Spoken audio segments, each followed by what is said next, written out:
Les vraies voix Sud Radio, 17h-19h, Judith Belair, Frédéric Brindel. Eh bien le bonjour à toutes et à tous. Bienvenue dans les vraies voix 2025 de Sud Radio. Alors c'est aujourd'hui le retour de mon cher Frédéric Brindel, à qui nous souhaitons tous un joyeux anniversaire d'ailleurs. Merci, grande et belle année à vous tous et je retrouve ma Judith de l'été et des vacances. Nous sommes donc dans les vraies voix des vacances avec des vraies voix qui, elles, du coup, ne sont pas en vacances. Non, bien sûr que vous le savez, de 17h à 19h, on est ensemble. On va aussi parler de ce qui vous touche, vous, pour 2025, de ce que vous avez envie de voir changer, c'est important. Alors vous n'hésitez pas, Sud Radio vous donne la parole, vous nous appelez au 0826 300 300. Zach vous attend au standard. C'est parti pour les vraies voix. Les vraies voix Sud Radio. Alors, au sommaire de cette émission, le grand débat du jour à 17h30. Vous le savez, hier à la Nouvelle-Orléans, un véhicule a foncé dans la foule, causant la mort d'au moins 15 personnes. Le conducteur, Shamsoud Din Jabbar, 42 ans, a été abattu par la police après avoir tenté de provoquer un carnage, selon Anne Kirkpatrick, chef de la police. Un drapeau de Daesh, des armes et un engin explosif ont été découverts dans son véhicule. 4 complices sont encore recherchés. Cette attaque intervient en ce début 2025, marquant hélas, le triste 10e anniversaire des attentats de Charlie Hebdo et du Bataclan. La question du jour que nous vous posons autour de ce premier grand débat, attentat à la Nouvelle-Orléans, craignez-vous une recrudescence des actes terroristes? Et puis, 18h40, le coup de projecteur. Les vœux d'Emmanuel Macron ne vous ont pas redonné le moral. Les dernières sorties du gouvernement vous ont inquiété. L'actualité vous révolte en ce début d'année 2025. Le sujet de crispation, il est partout, il s'amoncelle. Aussi, nous vous sondons pour mieux évaluer vos préoccupations. Alors oui, on vous pose la question, vous n'hésitez pas sur X à aller y répondre, à voter et à réagir. Quel sujet vous touche le plus, vous, pour 2025 ? Le pouvoir d'achat, les retraites, l'instabilité politique ou la sécurité ? On sera avec Jérôme Sainte-Marie, le politologue, pour en parler. Et voilà, vous pouvez nous appeler. Oui. Alors, vous nous appelez 0826 300 300. Votre réponse à la question, c'est sur le compte X de Sud Radio. On va vous donner très vite les tendances. C'est drôle, là, ces 4. Vous avez choisi, vous, Judith, entre les 4, non? Non, moi, j'arrive pas. C'est compliqué, il y en a des sujets. Allez, aujourd'hui, on est avec des vraies voix qui font leur première, n'est-ce pas? Nous sommes avec Rosie Bordet, qui est présidente fondatrice du cabinet RB et Associés, qui fait du conseil, de la stratégie, de l'influence et qui est aussi adjointe au maire en Ille-et-Vilaine. Bonsoir Rosie, bienvenue. Bonsoir. Bonsoir. Bonne année à tous. Bon, le premier bonsoir est toujours très important, il est bon. Voilà, il est bon. On rapproche peut-être un petit peu le micro, Rosie. On se rapproche bien du micro. Ouais, moi je trouve Rosie particulièrement à l'aise. On va faire la même chose. Est en rose, je tiens à le dire. Oui, voilà. En même temps, ça va avec votre prénom. Et vous appelez Rougite, puisque vous êtes en rouge. Et moi, vert d'Éric. Voilà, c'est ça. En plus, on est dans les couleurs de Noël, mais vous savez que c'est passé Noël, Frédéric. Oui, mais c'est pas grave. Alors la deuxième première. Émilie Perrier, avocate spécialisée en droit social et commercial. Bonjour. Bonsoir à tous. Bonsoir, bienvenue Émilie. Voilà, je dis bonjour, vous dites bonsoir, ça c'est bien les avocats, ça. Exactement, j'aime la précision. Et puis on est avec une vraie voix que vous connaissez déjà, Sébastien Ménard, qui est consultant et formateur en communication. Bonsoir Sébastien. Alors, consultant et formateur en communication. Oui, nouveau. non, mais je sais pas, je lis ce qu'on m'a écrit. Oui, moi, vous avez écrit beaucoup de bêtises. Non, c'est bon. Je suis pas consultant ni formateur en formation. C'est parce que le problème, c'est que vous avez mis votre béret. Alors on est complètement. Vous m'avez perturbé. Non, je suis chef d'entreprise dans la food tech. Okay, je suis élu local au Pays Basque. Merci pour le conducteur. Et je suis patron de presse en Nouvelle-Aquitaine. Excusez-moi, c'est pas vous le boucher charcutier? Non, ça c'est mon cousin. Et il s'appelle aussi Sébastien Ménard. Ça aurait pu être ça, mais non. Allez, 0826 300 300, on file au standard et on accueille notre auditeur Emmanuel qui nous appelle de Suresnes. Bonsoir Emmanuel. Bonsoir Judith, bonsoir Frédéric et bonne année à tous. Merci bonne année Emmanuel. Quel est votre métier Emmanuel? Je suis directeur commercial dans une entreprise sur le Moyen-Orient et l'Afrique. D'accord, donc ce n'est pas vous le consultant en formateur en communication, c'est pas vous. Non, mais le quiproquo est amusant, à sa place j'aurais bien rigolé. Alors Emmanuel, vous avez un coup de gueule à passer sur Macron, en particulier sur son projet de référendum, ça vous embête Ah ben surtout, écoutez, on le voit tellement venir avec ses gros sabots, son énorme ficelle. Le calcul d'Emmanuel Macron. Alors, moi je suis Paris, c'est ça. Je vais proposer un référendum sur le thème de l'immigration en demandant aux Français s'ils sont d'accord pour durcir les lois sur l'immigration, pour contrôler l'immigration, pour renvoyer enfin les OQTF chez eux. Oui. Et alors, je propose ça. Et évidemment, sur ce sujet-là, a priori, il y aura au moins 60% des gens qui vont dire oui, oui, bravo. Et il va sortir de là et dire regardez, c'est formidable. Les Français sont d'accord avec moi. En fait, ma légitimité reste totale et intégrale, puisque de toutes les façons, les Français sont de mon avis. Donc maintenant, le Parlement, il faut que vous vous mettiez d'accord sur des sujets comme cela. Et puis, ça ne relève plus de ma responsabilité, c'est la vôtre. Les Français veulent ça. Et voilà. Donc vous pensez qu'il est en train de se laver de sa responsabilité, quoi. C'est ça que vous dites? Ah bah bien sûr, il est en train de c'est sa spécialité.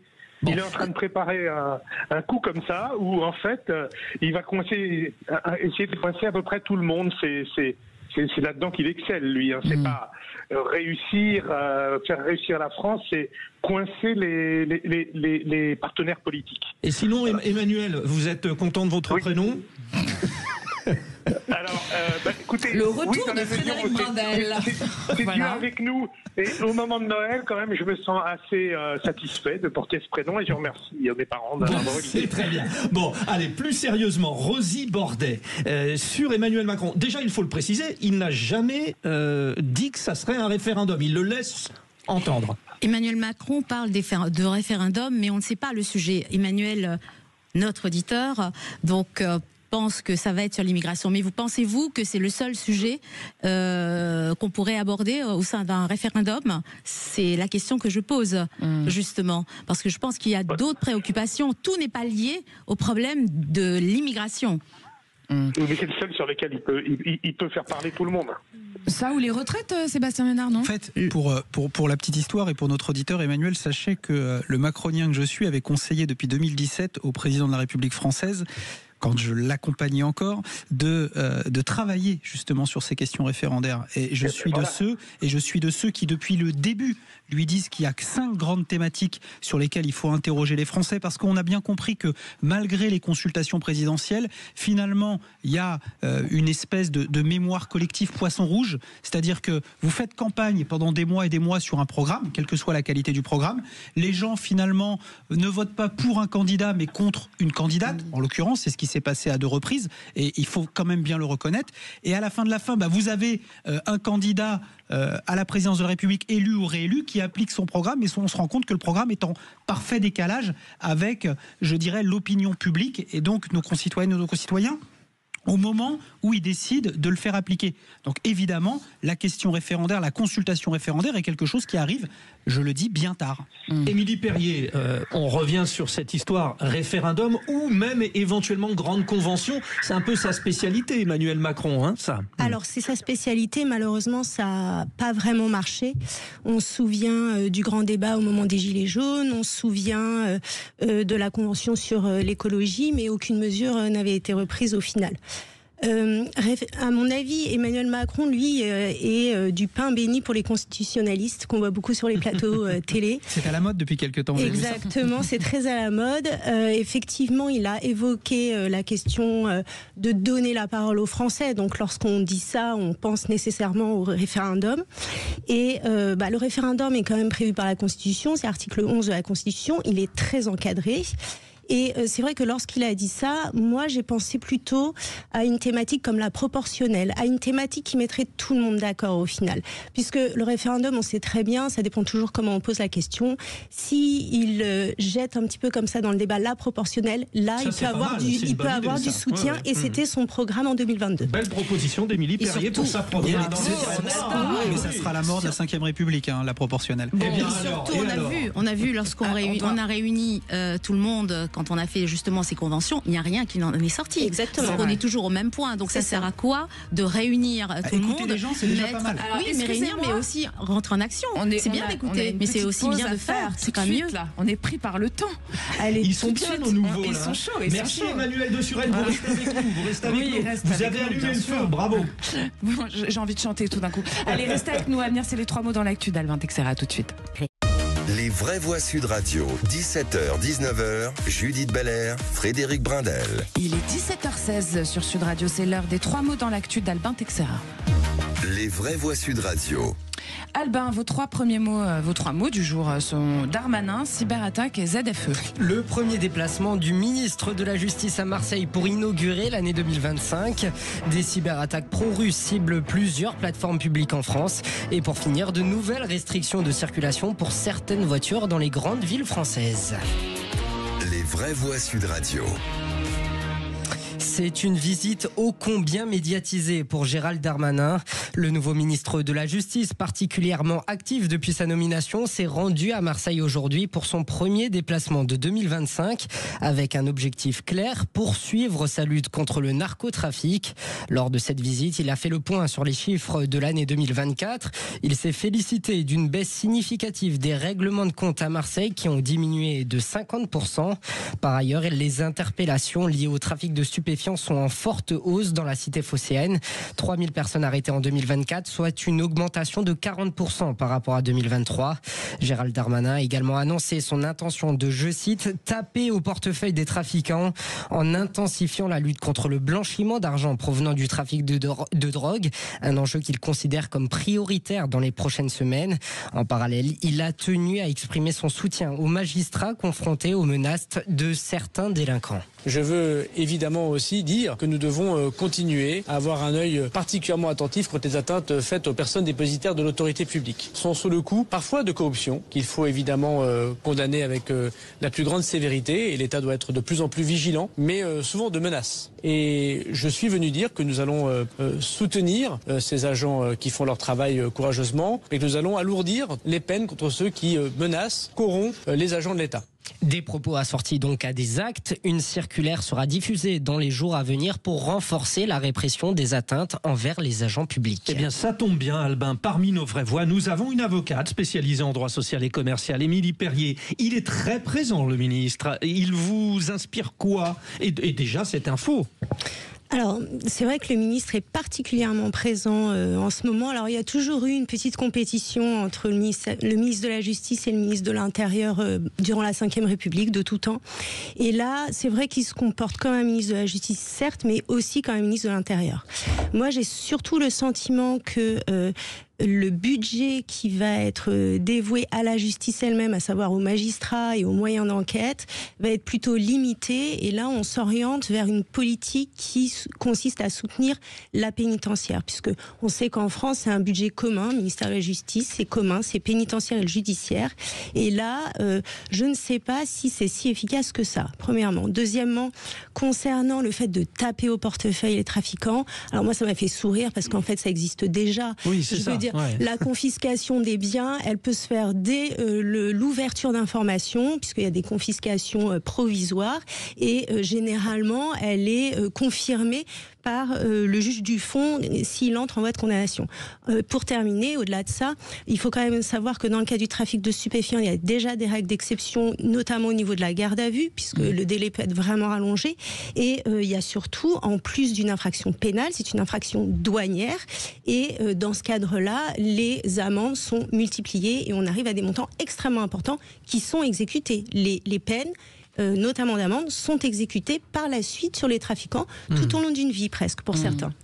Sébastien Ménard, on parle d'un garde des Sceaux qui fait l'hyper-ministre, un peu comme effectivement un ministre de l'Intérieur. C'est un hyper-ministre, Gérald Darmanin. Disons que Gérald Darmanin, que je connais un petit peu, il a l'habitude, en tout cas, de faire de la politique, et de la politique avec un grand P. Donc ça a été un bon ministre de l'Intérieur qui a plutôt soutenu, je dirais, les forces de l'ordre, et il a plutôt pas trop mal endossé le costume du premier flic de France dans, je dirais, un écosystème politique pas forcément très facile, avec une majorité un peu centrale, centriste, molle, qui était très difficile. Là, le fait qu'on maintienne Bruno Retailleau au ministère de l'Intérieur et que l'ex-premier flic de France devienne aujourd'hui le garde des Sceaux, lui, il comprend parfaitement la complainte de tous les flics de France qu'il a représentés, qui disaient, nous, on est sur le terrain quand on nous demande d'y aller, on arrête des types qui viennent nous narguer, etc. Et, pardonnez-moi madame, qui sont, grâce au au talent et mérite d'un certain nombre de vos confrères se retrouvent dans la nature et continuent, etc. Je pense que c'est un peu exagéré. Et vous parlez à Émilie Perrier en l'occurrence. Vous parlez à Émilie Perrier, avocate. Je précise que les auditeurs ne voient pas quand vous vous tournez. Il faut quand même savoir qu'en France, la justice est méchante. Voilà. Il faut le savoir, la justice est sévère. Pas avec tout le monde. Si, la justice est sévère et avec tout le monde. Après, les juges jugent en tant que représentants. Vous savez qu'on ne critique pas les décisions judiciaires ni la façon dont les juges forment leur jugement, mais il n'en demeure pas moins que lorsqu'on dit que la justice est laxiste, pour moi, c'est de la démagogie. Bon, très bien. En tout cas, le débat est ouvert. Je pense que c'est vraiment une histoire de moyens. Donc, exactement. Et puis, j'ai envie aussi de dire, c'est l'effet d'annonce de chacun, avec des égos d'un ministre de l'Intérieur, un ministre garde des Sceaux. Donc, qui va faire l'annonce, qui va avoir le résultat. Je suis pas complètement sûr de ça. Les stats sont là, les annonces au fur et à mesure, qui va faire le déplacement. Au fait, le vrai problème, c'est les gens qui vivent dans les quartiers, qui subissent tous les jours ce qui se passe. Donc, perdre des enfants avec des balles perdues, voilà, je pense que ça, c'est pas normal ce qui se passe. Et je pense que c'est une question de moyens. Le matin, ils sont en prison, le soir, ils sont dehors. Et ils recommencent un peu plus loin. Ça, on est complètement d'accord. Donc, voilà. Et c'est pas, pardonnez-moi, madame. Il faut arrêter de faire ces annonces. En fait, il faut être dans du concret. Dans un pays comme la France, pardonnez-moi, c'est pas qu'une histoire de moyens, c'est aussi une histoire de courage et de volonté politique. Parce que la France, elle a largement les moyens de faire appliquer la loi et de faire respecter l'ordre public à l'extérieur, dans nos rues et nos quartiers. Et alors, pourquoi ça ne se passe pas ? Courage politique. Merci à vos réactions. Votre deuxième mot, Albin Texera, ce sont les cyberattaques qui ont frappé plusieurs sites internet. Ouais, c'est plusieurs sites publics de collectivités, plus précisément, qui ont été ciblés pour au Nouvel An. Parmi les villes touchées, on compte Nice, Tarbes, Pau, mais aussi Marseille et Nîmes. D'après un message diffusé sur le réseau social Telegram, c'est le groupe de hackers pro-russes No Name qui a revendiqué ces attaques. Ce collectif bien connu pour ses actions similaires affirme s'être attaqué à ces plateformes françaises pour des raisons qui restent floues. Mais pourquoi viser précisément ces sites et surtout, est-ce que les internautes français doivent s'inquiéter pour leurs données ? On fait le point avec Baptiste Robert, expert en cybersécurité, qui a répondu aux questions de Louis de Kergolay pour Sud Radio. C'est un groupe qui défend les intérêts russes, en tout cas publiquement. On ne sait pas vraiment qui est derrière, mais à chaque fois qu'ils vont attaquer une cible ou une autre, c'est souvent pour dénoncer, par exemple, le support de la France à l'Ukraine. La seule chose qu'ils font, c'est qu'ils vont envoyer des millions et des millions de requêtes en même temps, mais il n'y a pas de faille de sécurité, ils ne vont pas subtiliser de la donnée. En tout cas, pour ce type d'attaquants-là, le seul effet de leurs attaques, c'est que le site n'est pas disponible. Ces cyberattaques ont provoqué des perturbations importantes. Les sites des villes et départements concernés, comme ceux des Landes ou de la Haute-Garonne, ont été hors service jusqu'à la mi-journée hier. Heureusement, la situation s'est améliorée en fin d'après-midi avec le rétablissement progressif de la plupart des plateformes. Pour rappel, ce n'est pas une première pour le collectif No Name en France. En 2023, ils avaient déjà pris pour cible les sites de l'Assemblée nationale et du Sénat. À l'époque, leur objectif était de critiquer le soutien affiché de la France à l'Ukraine. Et le troisième mot dans l'actu, Albin Texera, ce sont les ZFE, plus que jamais au cœur des préoccupations depuis le début de l'année 2025. Ouais, elles se multiplient un peu partout comme des champignons. Ces ZFE, comprenez par là zone à faible émission. Et depuis hier, les véhicules équipés d'une vignette critère 3 et critère 4 sont interdits à Paris, Lyon, Toulouse, Montpellier, Bordeaux, Perpignan, Grenoble. Il y en a plein. Au total, il y en a 30 des villes qui sont concernées dans toute la France. L'objectif, lutter contre la pollution et protéger la santé des riverains. Mais que risquez-vous en cas de non-respect ? Arnaud Aimé est spécialiste des transports chez SIA Partners, au micro de Clément Arion pour Sud Radio. En cas de non-respect des ZFE, il y a des amendes qui sont prévues, qui sont d'un montant de 68 € prévus par la loi.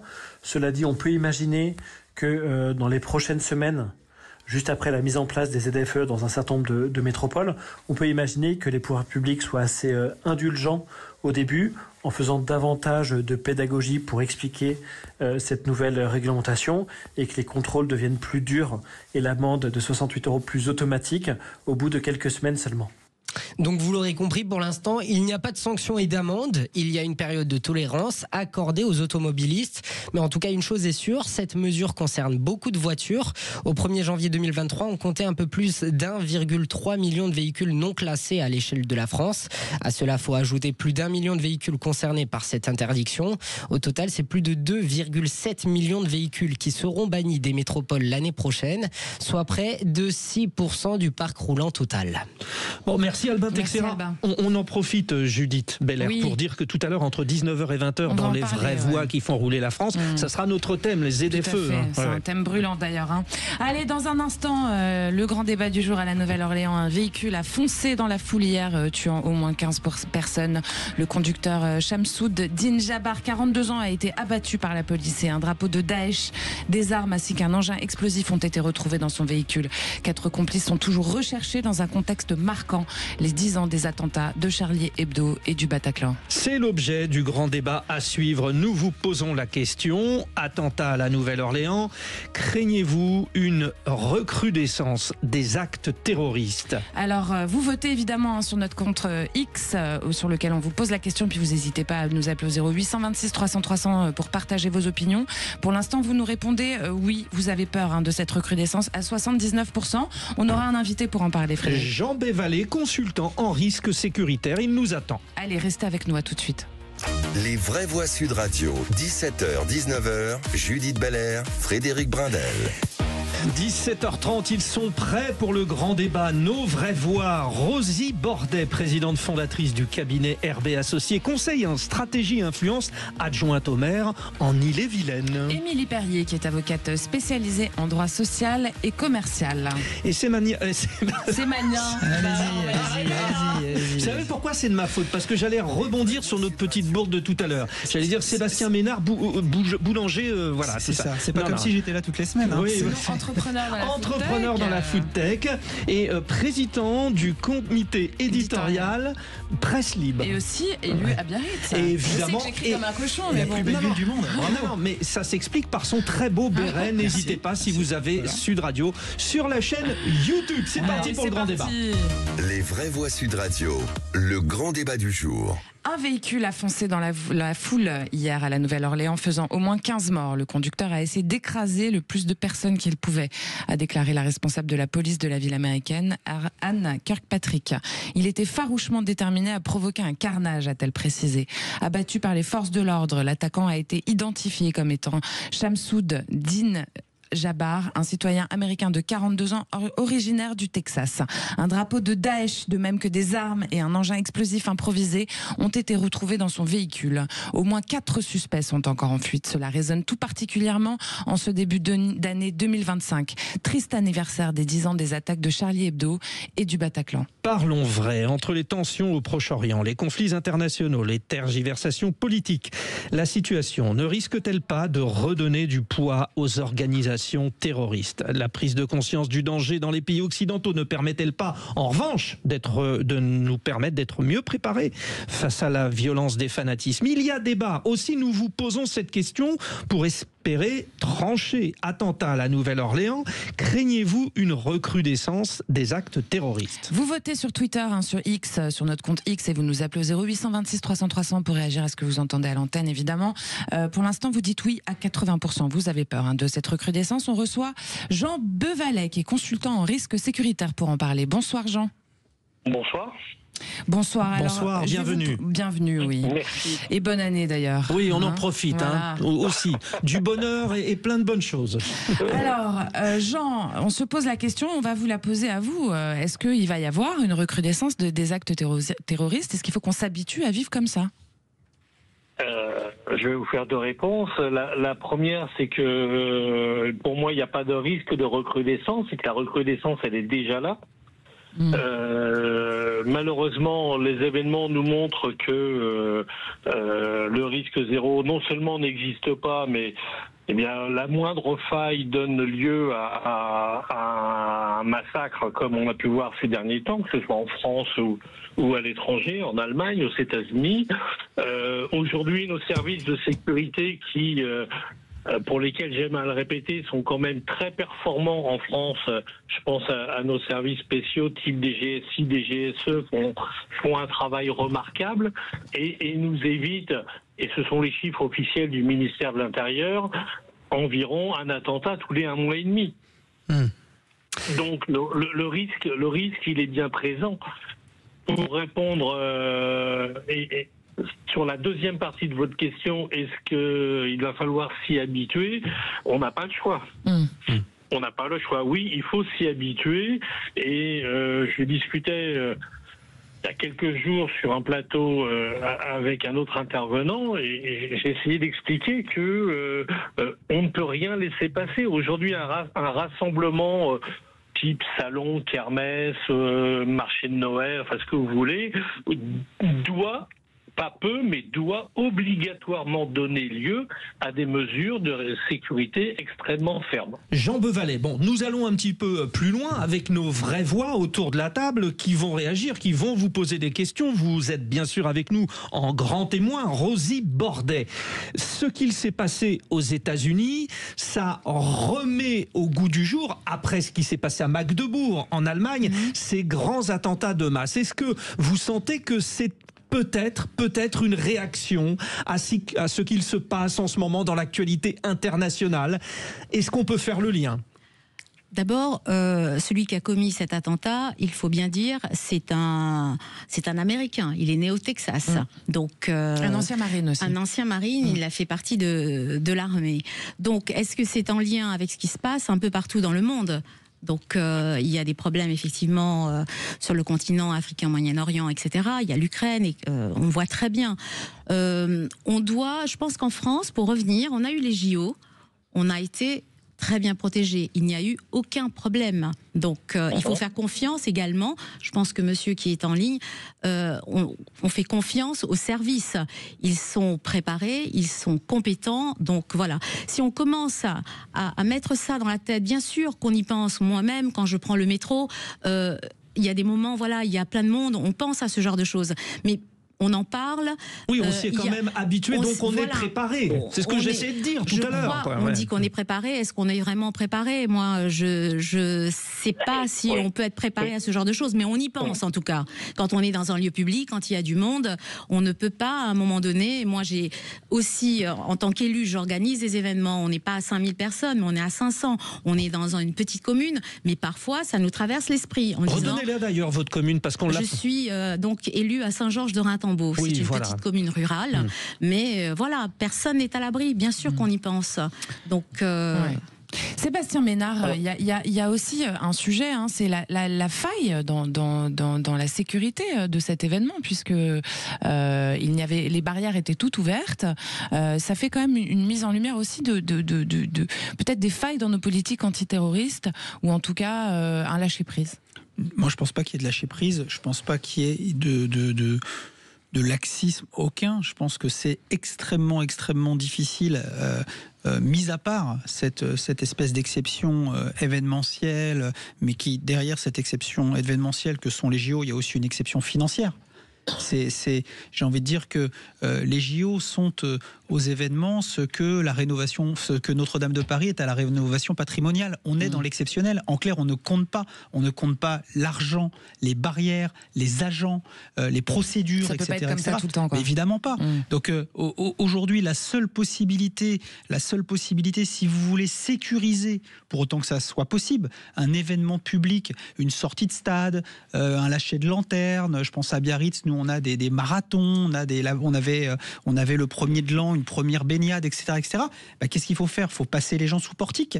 Il faut rendre les cœurs de ville ou les lieux de rassemblement totalement piétons. C'est globalement très compliqué. Posons la question à Jean Bevalet. Jean Bevalet, cette société-là n'existe pas. Sébastien, oui, Jean Bevalet qui est donc consultant. Attendez, chacun son tour. Jean Bevalet qui est donc consultant en risque sécuritaire. Revenons sur ce que disait Sébastien Ménard. Est-ce qu'il y a de toute évidence des failles là-bas aux États-Unis, en Nouvelle-Orléans? Écoutez, avant de répondre à votre question, je voudrais juste expliquer un vrai changement dans l'approche du risque terroriste. C'est que pendant des années, ce risque était exogène, c'est-à-dire qu'on avait des individus qui venaient de l'extérieur commettre des atrocités sur nos sols. Et aujourd'hui, on est face à un risque endogène. Donc, ce sont des gens, Madame l'expliquait tout à l'heure, c'est un Américain, d'accord, qui a commis cet acte odieux sur le sol américain. On a eu le cas en France, il y a eu le cas en Allemagne, etc. Donc ça veut dire que la difficulté est encore différente. Après, là, ce qui se passe sur le premier de l'an, dans le quartier français de la Nouvelle-Orléans. Moi, ça me gêne. Alors, il ne s'agit pas de jeter l'opprobre sur qui que ce soit, surtout tant qu'on n'a pas les résultats de l'enquête. Mais si vous voulez, compte tenu de ce qui se passe aujourd'hui, ça me gêne que des rassemblements aussi importants soient accessibles en véhicule. Alors, on est d'accord, toutes les barrières étaient baissées, effectivement. Voilà. Un jour, quelqu'un m'a dit, monsieur, vous comprenez, on peut pas bloquer toutes les routes. Eh ben si. Si, je suis désolé. Ou alors, on accepte le risque. Moi, personnellement, je n'ai pas envie d'accepter un risque avec une dizaine de morts à la clé. Mais regardez nos marchés de Noël sur les grandes communes. J'ai essayé d'en faire quelques-uns justement pour voir comment ça se passait. Je veux dire, vous avez à minima des barrières avec un véhicule de police municipale ou nationale ou un véhicule de gendarmerie. Oui, bien sûr. Puis, des blocs de béton, etc. etc. Émilie Perrier, des blocs de béton. On va changer un peu de sujet. Il y a une question qu'on peut se poser aussi, c'est qu'il y a les réseaux sociaux qui sont complices de cette propagation des idéologies extrémistes. On l'a dit, ce monsieur, c'était un Américain. Plutôt lambda. Son frère disait même qu'il était un amour, qu'il a été victime d'une forme de radicalisation. On peut vraiment se poser la question de cette radicalisation en masse, quoi. Et puis surtout, il faut quand même rappeler que effectivement, cette personne est un vétéran. Et la question du traitement des vétérans aux États-Unis est vraiment assez centrale.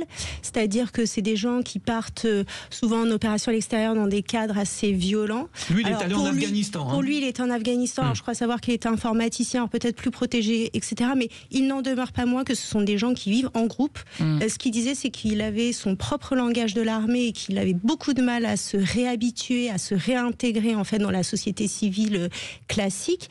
Et c'est des phénomènes qu'on voit beaucoup chez les vétérans aux États-Unis, qui sont, on va dire, assez peu soutenus, notamment sur cette réhabilitation et cette possibilité de revivre au niveau de la vie civile.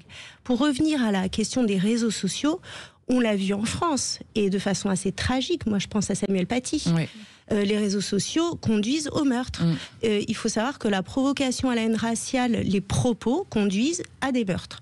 Donc, à partir du moment où on a cette réflexion-là, il faut effectivement prendre toute cette part, et c'est au pouvoir public aussi de se montrer particulièrement sévère avec ces plateformes et avec cette absence de modération très souvent sur les contenus. Sébastien Ménard. Après, on nous dit que c'est enfin, je vais mettre les pieds dans le plat parce que j'ai pas envie qu'on tourne autour du pot, puis ça s'appelle Les Vraies Voix. C'est un vétéran, c'est un Américain. Je rappelle quand même que il avait dans son pick-up, c'était pas le drapeau de Tzal ou le drapeau de la République française. C'est quelqu'un qui s'est converti, quelqu'un qui s'est radicalisé, et le projet, le dessein qu'est le sien, c'est pas celui d'une humanité peaceful et éclairée. Enfin voilà, faut aussi le dire. Voilà, c'est de l'islamisme fanatique. Exactement. Voilà. En fait, c'est un acte terroriste. Je pense qu'on peut tous s'accorder sur cette qualification. Oui, d'ailleurs, il est considéré comme tel. Jean Bevalet, vous vouliez réagir? Oui, tout à fait. Simplement sur... Madame a utilisé un terme, et je le dis avec bienveillance, mais victime de la radicalisation. Pour moi, quand on se radicalise, on n'est pas victime, on sait ce qu'on fait aujourd'hui. Les victimes sont les gens qui se retrouvent à l'hôpital, voire malheureusement au cimetière. Les États-Unis, juste, si vous me permettez de terminer. Oui, allez-y. Les États-Unis sont extrêmement touchés par la notion de violence sous toutes ses formes, la multiplication des armes. Ce qui est surprenant, c'est vrai, c'est que c'est un vétéran. Maintenant, je peux vous assurer qu'on a chez nous, on a aussi nos propres vétérans en France qui vont dans des zones de combat extrêmement violentes. Je discute régulièrement avec certains d'entre eux, et c'est pas pour autant qu'ils passent à l'acte. Alors, attendez, on va donner la parole à Roger Bordet si vous voulez bien. Qu'est-ce qui a amené à cet individu justement de se radicaliser et de tomber dans le terrorisme? Peut-être qu'il faudrait se poser cette question. Est-ce qu'on est forcément responsable de sa radicalisation, ou est-ce que ça peut arriver à un jeune âge? Parce que on imagine aussi que quand on voit des gamins radicalisés, alors, ils sont responsables de leurs actes derrière, mais est-ce que le départ même, c'est une évidence de responsabilité, Rosie Bordet? Non, je ne dirais pas que c'est une évidence. Comment on arrive à cela? C'est surtout ça. Vous parliez tout à l'heure des réseaux sociaux. Comment est-ce qu'on y arrive? Donc, à se radicaliser comme ça. Très souvent, on l'entend dans les informations. Eh ben, c'était un gamin qui tout était normal. Il y avait pas de signe. Et d'un seul coup, on apprend effectivement qu'il a commis l'attentat. Dans le Nord, ce qui s'est passé, le jeune, c'était pareil, la famille tchétchène, etc. Donc, on se disait il avait des problèmes. Et ben, finalement, on pensait pas qu'il allait le faire. Là, vous venez de dire que son frère dit que c'était un amour, mais voilà, il a commis quand même, il a tué quand même, une dizaine de personnes. Même le pire des meurtriers reste l'amour de sa maman ou de son papa. Hein. Oui, c'est toujours pour ça que moi je ne comprends pas pourquoi les confrères journalistes interviewent par exemple les parents d'un tueur. Ce n'est que remettre un petit peu d'huile sur le feu. 0826 300 300, vous nous appelez, vous réagissez, vous donnez votre opinion. On est toujours avec Emmanuel. Emmanuel, vous êtes avec nous? Oui, je suis là. Alors Emmanuel, on va vous reposer la question à vous. Est-ce que vous avez peur, vous, d'une recrudescence de ces actes terroristes? Écoutez, vous savez, je voyage beaucoup au Moyen-Orient, je connais bien cette région. Je voudrais quand même attirer votre attention sur un point important, parce que dans les pays musulmans, il y a une chose que tout le monde sait, c'est que les premiers versets des sourates mécoises, dans lesquels le prophète dit des mots aimables sur les chrétiens et les juifs, ont été abrogés par le prophète lui-même dans les sourates médinoise. Et à partir du moment où il est à Médine, il a des mots extrêmement violents, et il enseigne à ses compagnons une ligne de conduite vis-à-vis des chrétiens et des juifs qui représente à l'époque 30 et 30% grosso modo de la population de la péninsule arabique. Il s'agit de les soumettre, il s'agit donc de tuer tous ceux qui veulent pas se soumettre, il s'agit de violer les femmes de ces gens-là. Sauf que vous savez très bien que dans l'interprétation des textes saints, il y a par nature, et c'est le travail, hein, c'est comme dans la chrétienté, il y a l'analyse protestante ou catholique. Voilà. Pas du tout. On va quand même faire réagir notre invité. Le Coran est un livre, est incréé. C'est l'œuvre de Dieu qui comprend toutes les vérités universelles et intemporelles. Sauf que tous les musulmans ne font pas la même interprétation, Emmanuel. Voilà. Mais il n'est pas appliqué pareil partout. Attendez, Emmanuel, on va redonner la parole, si vous voulez bien, Emmanuel, à Jean Bevalet, pour qu'il nous donne le fin mot de ce débat, puisqu'on est arrivé, on manque de temps. On vous écoute, Jean Bevalet. Oui, alors, tous les musulmans ne sont pas des terroristes, et ça, il faut aussi c'est pour ça qu'on le rappelait. Il faut le rappeler avec force. Ça fait du bien de l'entendre. Le problème de la radicalisation, problème sur lequel j'ai un peu travaillé, c'est-à-dire que c'est un environnement qui va faire que vous allez passer de quelqu'un qu'on va considérer comme entre guillemets normal, j'aime pas beaucoup ce terme, mais c'est simple, pour arriver à en faire quelqu'un de totalement en marge de la société et qui passe à l'acte. Mais il y a toute une procédure, il y a tout un enchaînement. Je veux dire, il y a quelques années, Al-Qaïda avait sorti un document qui expliquait comment d'un individu lambda, on allait pouvoir en faire un terroriste. Et ça passait par une prise de conscience de son état, ça passait aussi par l'aider, ça passait par lui faire comprendre que son environnement, voire sa famille, voire l'État, personne ne faisait rien pour lui. Si vous voulez, c'est pas quelque chose qui se fait du jour au lendemain. C'est souvent quand même un travail sur plusieurs mois, voire plusieurs années. Merci beaucoup, merci Jean Beuvalet, on rappelle que la vous petite êtes... consultation alors. On rappelle que vous êtes consultant en risque sécuritaire. Alors, vous avez répondu que oui à 80%. Hein, vous êtes dans une crainte de la recrudescence des actes terroristes. Vous continuez, s'il vous plaît. N'hésitez pas à voter sur Twitter, évidemment, puis à nous appeler au 0826 300 pour participer au débat. Et puis on reste avec notre auditeur, hein, puisque... oui, Emmanuel, alors il était un peu frustré parce qu'on l'a coupé. Bon, oui, on était pris par le temps, mais il va nous comprendre. On va le retrouver dans un instant, restez Emmanuel. Avec nous, surtout, à tout de suite. Hein. Les vraies voix Sud Radio, 17h, 19h, Judith Belair, Frédéric Brindel. Il est 17h50 sur Sud Radio et on va se détendre un petit peu avec un quiz musical. Alors vous le savez, le quiz musical de cette semaine depuis lundi, ça a été le thème des fêtes. Et aujourd'hui, Frédéric a choisi la lumière. Oui. Bah, bien aidé par vous quand même, oui, Judith. Un petit peu. On rappelle le principe. Hein. Allez-y. On donne un extrait. Maxime Sénat, alors rien à voir avec le pilote, hein, je le précise, mais Maxime Sénat, à qui on souhaite une bonne année. Il est très bon en blind test. Oui. Bonne année, Maxime. Va nous envoyer un extrait et ce sera à vous de nous donner l'interprète. Alors, Emmanuel, vous êtes avec nous ? Oui, je suis là. Alors, c'est un point par chanson, il y en a 7. Il faut que vous choisissiez une vraie voix pour faire équipe avec. Alors, vous avez soit Rosie, vous avez soit Émilie, soit Sébastien. Rosie Bordet, Émilie Perrier, Sébastien Ménard. J'ai choisi Émilie. Bon choix. Il y avait une chanson sur Émilie, vous savez. En blind test. Allez, vous êtes prêts ? Oui. Alors, vous êtes tous concentrés ? Bon. Allez, chanson numéro 1. Calogero. Ah, pas mal.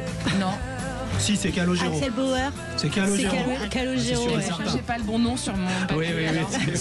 Vous avez un problème avec vos têtes ce matin. C'est Vous voulez Calogero. m'induire en erreur. Non, mais j'en assume la pleine responsabilité. J'en assume la pleine responsabilité, Judith. Cette dissolution n'était pas une bonne idée. Non, effectivement, c'est Calogero avec Grand Corps Malade aussi, mais comme on l'a pas entendu, c'était Calogero. Voilà. Alors, ensuite, chanson numéro 2, c'est parti. France Gall. Oh, trop rapide. Sébastien Ménard, vous êtes terrible. France Gall, merci. évidemment. Non. C'était France Gall avec Emmanuel, Cézanne. vous êtes toujours là ? Emmanuel, il faut intervenir. Emmanuel, parce que là, il est parti. on se prend une raclée. Non, vous restez là, hein, Emmanuel. Concentrez-vous. Bon, c'est pas moi qui ai choisi les chansons aujourd'hui. Hein. Oui. Et c'est pas moi qui ai choisi Émilie, hein, Emmanuel non plus. Très bien dans Blind Test, mais peut-être pas de ces chansons-là. Alors, chanson numéro 3. Eddie Michel. Rosie. Exactement. Ça, j'allais le dire. Ah. Moi, j'étais pas né, donc je suis désolé. Bah voilà, un peu pour C'est sympa, merci. Je vous ai dit, j'ai pas choisi les chansons. Je suis mauvais joueur. Et alors? Moi aussi, je suis mauvaise. Non, j'écoute pas Eddie Michel. C'est bien. Vous n'écoutez pas Eddie Michel? Eh ben moi, j'écoute pas Léonard Cohen, madame. Tant mieux pour vous. Il y avait Léonard Cohen, Judith. Alors là, je vous attends parce que ça va pas être simple. Il y a combien de chansons ? Il y en a 7. Ah, c'est pas Mécano ? non. Enzo. Non. Allez-y, Emmanuel. Enzo, Je connais cette voix. Enzo. Oui, Enzo pour moi. Non. C'est un nom qui est un prénom aussi. Elsa ou un nom comme ça, non? Non. Il y a un prénom et un nom, mais le nom est un sèche, prénom. Je peux pas vous dire. On leur donne un quoi? Un indice. Ouais. Le prénom, c'est Pauline. Pauline Esther. Oui. Oh là là. Le gap de génération. Vous avez fait ça toute votre vie. Désolée, j'ai pas le 4 points. Donc autant dire que vous avez perdu, mais c'est pas grave, on continue pour le fun. Ce Sébastien on a Ménard perdu, est redoutable. Non, mais vous auriez dû prendre Sébastien. Chanson numéro 5. Sébastien Ménard n'est pas ingénieur dans la food tech, il est musicien. Mais j'ai l'habitude aussi de gagner le quiz de l'actu, hein, vous inquiétez pas. Bon, Pardon, Judith. on est parti. Chanson numéro 5. Le soleil est rendez-vous avec la lune, mais la lune n'est pas là et le soleil. Et c'est pas ma génération. On l'avait tous les fois. Je suis pas née non plus. Hein. Ah, moi je l'ai dit. Émilie, ça veut dire quoi? Ce n'est pas ma génération. Ah bah là, je Moi, me je l'ai laisse dit. juste. Vous dites, Emmanuel? Je peux le répéter, j'ai pas choisi les chansons. Oui, bah oui, évidemment. Voilà. Allez, une chanson numéro 6. Pour te déclarer ma flamme, tu fais briller ma flamme. Ah, c'est pas Clara Luciani, non? Non, ça c'est l'autre. Emmanuel? Non, Elle a quand même chanté pour la cérémonie d'ouverture, les amis. Hein. Céline Dion? Non. Pas celle-là. Je la vois physiquement, mais j'ai pas le nom. Elle s'appelle Juliette. Juliette Armanet. Oui. Bon, lui, on l'arrête plus. Ça fait 5 ans. Je suis nulle en chanson C'était française. peut-être votre génération, ma chère Émilie. Oui, mais après, chanson On n'écoute française, pas je suis forcément pas très toujours bonne. tout. Voilà, vous n'aimez Faudrait pas tout que- ce qui est français, en Pas fait. du tout, Vous au êtes contraire. anti. Au contraire, je suis très patriote. Allez, chanson numéro 7. Quand le jour se lève sur Sing Sing. Nougaro. Je l'ai dit avant. Allez, 2 points pour l'équipe d'Émilie et d'Emmanuel et 1, 2, 3, 4, 5 points pour Sébastien et Rosie. Voilà, Emmanuel, on est désolé pour vous, vous avez perdu. Écoutez, c'est normal. Hein. Comment ça, c'est normal, Emmanuel? Comment ça? Je suis d'accord, ce blind test était un peu difficile. Quoi? Il était difficile. Il fallait jouer avec moi. Mais Sébastien Ménard connaissait tout. Oui, mais Sébastien Ménard, il est comme Maxime en blind test, il est infréquentable. Allez, 0826 300 300 si vous voulez jouer avec nous, si vous voulez commenter, si vous voulez nous dire des trucs, on est là, on vous écoute. Parlons vrai sur Sud Radio. Restez avec nous dans un instant, on continue avec le répondeur et plein d'autres choses qui arrivent, dont le journal. À tout de suite. Et nous sommes de retour le 2 janvier. Bonne année à vous qui nous rejoignez. Les vraies voix de Sud Radio sont là avec vous. Bonheur, santé, allégresse, etc. Tout ce que vous voulez avec nous. 3 vraies voix. Et certaines de ces vraies voix sont nouvelles. Rosie Bordet, présidente fondatrice du cabinet RB Associés, conseil en stratégie et influence, adjointe au maire d'une jolie commune d'Ille-et-Vilaine dont on rappelle le nom. Saint-Georges de Rintembeau. C'est si beau.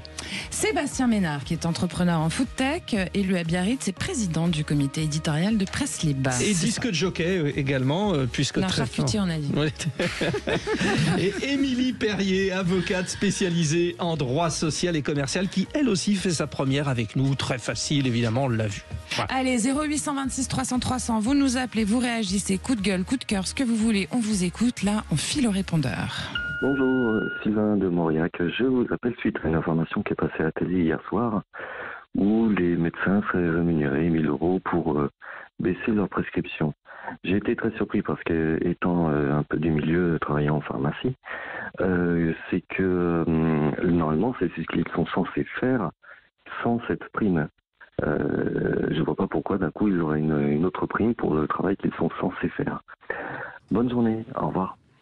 Ah, alors les fameux honoraires des médecins, ça pose, ce que dit Sylvain, une vraie question, c'est-à-dire l'augmentation, elle était nécessaire, Rosie, pour vous? Est-ce qu'il faut les aider? Est-ce qu'il faut aider les médecins à s'installer dans les petites communes dont vous êtes élus, par exemple? Exactement. Donc là, je sais de quoi je parle, puisque je suis dans une commune, il y a 1500 habitants, et nous avons plus de médecins depuis maintenant une dizaine d'années, et nous nous battons pour faire venir, accueillir justement un médecin. Donc les gens font des kilomètres pour se soigner, d'autres ne se soignent pas du tout. Donc oui, il faut inciter, je pense, des médecins à s'installer, mais aussi à organiser cette installation. Les anciens médecins doivent absolument passer le relais et la transmission du cabinet. Aujourd'hui, on a des maisons justement médicales où on accueille des différents corps de métiers autour de la médecine, mais je pense, oui, un médecin, nous, aujourd'hui, ça fait 10 ans, je vous dis, il n'y a plus de médecins donc sur place. Après, le montant, etc., oui, il faut inciter l'installation des médecins. Sébastien, prime ou pas prime? Parce que c'est vrai que finalement, ils font quand même leur métier. Alors, inciter à l'installation, oui. Il y a des bus, il y a des gens qui on en parlait hier justement, il y a des médecins qui ont un bus, ils font le tour des communes qui en ont besoin, où il reste 2 semaines à chaque fois pour soigner les gens, etc. Est-ce que vous pensez qu'on a besoin d'une telle incitation finalement? De toute façon, il n'y a pas 50 solutions. C'est-à-dire qu'on va au bout de tous les processus d'incitation jusqu'à un moment donné où il y aura des systèmes de régulation. Parce qu'il n'est pas normal, enfin, dites-le comme ça, si vous voulez, je dis. Mais il n'est pas normal qu'effectivement il y ait des déserts médicaux, même par exemple en région parisienne, vous avez des déserts médicaux pour certaines spécialités, dans certaines villes. Après, moi, l'annonce que j'ai entendue hier, c'est-à-dire d'accorder une prime de 1 000 € par an pour inciter les médecins à moins prescrire, moi je trouve ça scandaleux. Voilà, on n'a qu'à prescrire le bon traitement au quasi-cachet. Voilà, on peut le faire ça, plutôt que de faire travailler les laboratoires pharmaceutiques. On l'a fait. Enfin, ce qui est juste incroyable, c'est qu'on a l'impression aujourd'hui que les médecins abusent, que les patients abusent, que tout le monde abuse. Mais ce sont les laboratoires pharmaceutiques qui ont abusé. C'est si vous faites des conditionnements plus petits où vous vendez des traitements à l'unité, etc. Regardez ce qui se passe dans les pays anglo-saxons. Dans les pays anglo-saxons, c'est pas des pays en voie de développement, c'est pas des pays sous-développés. Et vous allez acheter quelques cachets, etc. Ce qui correspond à votre parfait traitement. Voilà. Donc c'est assez ubuesque. Alors après, primer les médecins pour dire on va distribuer des bons points, des mauvais points, etc. Enfin, au bout du compte, ça fait quand même beaucoup de primes. Et Émilie Perrier, je crois qu'on a des problèmes de budget d'ailleurs. Oui, il me semble, mais en fait, je pense que ce qui est problématique, c'est la désertification, effectivement, et puis c'est le fait qu'il n'y ait plus de services publics de proximité dans les petites communes ou dans les territoires qui sont un petit peu plus laissés. Et je pense que c'est lié aussi avec l'évolution de la délinquance, c'est-à-dire que quand il y a une sorte de démission de l'État sur des points qui sont extrêmement importants, l'accès à la santé, ça fait partie d'un des droits fondamentaux du citoyen. Donc, il faut nécessairement trouver des solutions. Alors après, la question de la prime sur prime, etc., c'est bon, j'ai envie de dire, c'est pas vraiment ma compétence de répondre à cette question-là. Oui. Au-delà de ça, je rebondis rapidement sur l'exemple anglo-saxon. Il me semble qu'ils n'ont pas la même protection sociale que celle qu'on a en France au niveau de la sécurité d'un point de vue de santé, et que mais c'est vrai que rationaliser les médicaments en fonction du traitement me paraît être une bonne chose. Eh bien, merci beaucoup à tous de vos réponses. Évidemment, les vraies voix continuent, et puis vous continuez à réagir, à nous appeler au 0826 300 300 et à voter à nos questions sur notre compte X. Dans quelques instants, d'habitude, c'est le coup de gueule de notre cher collègue Philippe David. Moi, j'ai envie de vous faire un petit coup de cœur, comme je vous fais tous les jours, pour un peu de médias positifs. Ça me fait du bien. Ça me surprend pas. Allez, à tout de suite. Nous sommes bien avec vous pour ce deuxième jour de l'année. Les vraies voix. Et oui, bien sûr, c'est marrant ce qui se passe autour de la table. Je ne vous dis pas tout parce qu'on ne peut pas tout dire, mais quand même. Tiens, n'oubliez pas, vous allez sur le compte X de Sud Radio. Quel sujet vous touche le plus pour 2025? Le pouvoir d'achat, les retraites, l'instabilité politique, la sécurité? Eh bien, n'hésitez pas, vous nous le dites. Pour l'instant, nous sommes en présence, et je le disais tout à l'heure, de Judith Belair. Et Judith Belair, pour moi, c'est la bienveillance. Ah bon? C'est l'amour. Et donc, pas de coup de gueule comme traditionnellement je suis très forte en coup de gueule aussi, si vous voulez me tester, il n'y a pas de problème, Frédéric Brindel. Voici, chers auditeurs, le coup de cœur de Judith Belair. Les vraies voix Sud Radio. Allez, encore une bonne nouvelle de 2024, histoire de se faire un peu plaisir avec ce coup de cœur, l'info positive qui fait du bien. On le sait tous, l'extinction des espèces fait des ravages tous les jours autour du monde, mais heureusement, il existe aussi leur renaissance, leur régénération. Et oui, quelques chiffres sympathiques pour vous. Les baleines à bosse, par exemple, n'étaient plus que 1400 en 1960, elles comptent aujourd'hui 80 000 individus.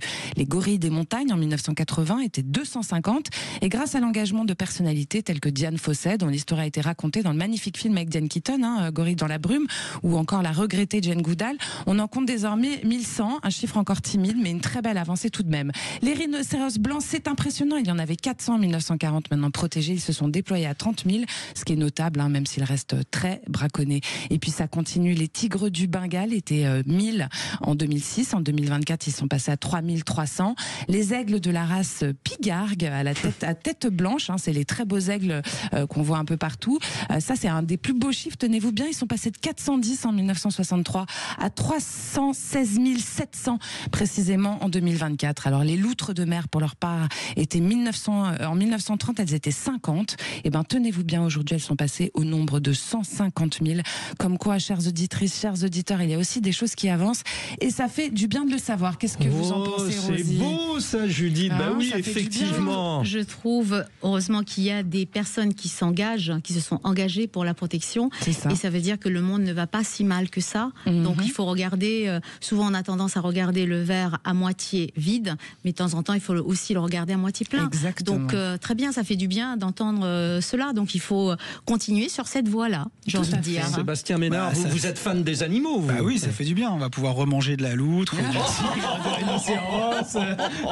C'est pas ça, Judith Bellard. C'est ça que vous me préparez à dîner ce soir, hein, Sébastien. C'est votre soirée, hein, Sébastien, décidément. Moi, je vends tout ce qui se mange, je fabrique tout ce qui se mange, mais qui n'est pas animal. Donc rassurez-vous, je suis plutôt du bon côté de la manivelle.